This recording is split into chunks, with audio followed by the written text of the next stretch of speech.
হারিয়ে যাওয়া বাঘশাবক আর জঙ্গলে রাতের অভিযান। ঘন জঙ্গলের ভিতরে এক বাঘিনী তার ছোট শাবক টুকুকে নিয়ে থাকত। টুকু খুব দুষ্টু আর কৌতূহলী ছিল। সবকিছু দেখতে জানতে তার খুব ইচ্ছে করত। একদিন সন্ধ্যার আকাশে কালো মেঘ জমেছে, হালকা বাতাস বইছে।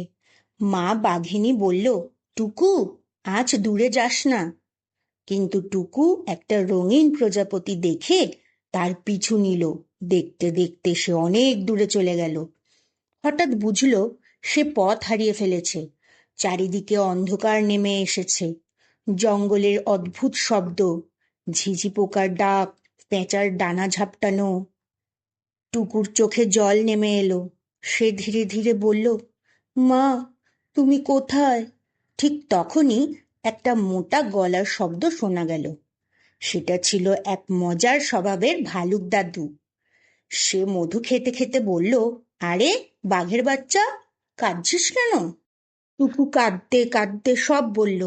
ভালুক দাদু হেসে বলল, ভয় পাস না, জঙ্গলে সবাই একে অপরের বন্ধু। এরপর গাছে বসে থাকা তোতা পাখি উড়ে এসে বলল, আমি উপর থেকে রাস্তা দেখে দিচ্ছি। হরিণেরা পথ দেখালো, আর এক বুড়ো হাতি তার সুর দিয়ে টুকুকে আদর করে সাহস দিল। সবাই মিলে রাতের অন্ধকারে এক ছোট্ট অভিযান শুরু করলো। অবশেষে দূরে মা বাঘিনীর গর্জন শোনা গেল।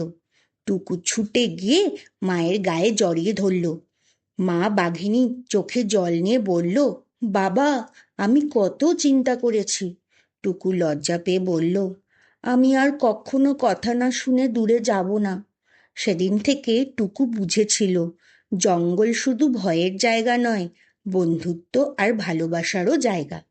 নীতি শিক্ষা: বড়দের কথা না শুনলে বিপদ হতে পারে। বিপদে সবাই মিলে সাহায্য করলে সমাধান হয়। বন্ধুত্ব আর ভালোবাসাই সবচেয়ে বড় শক্তি।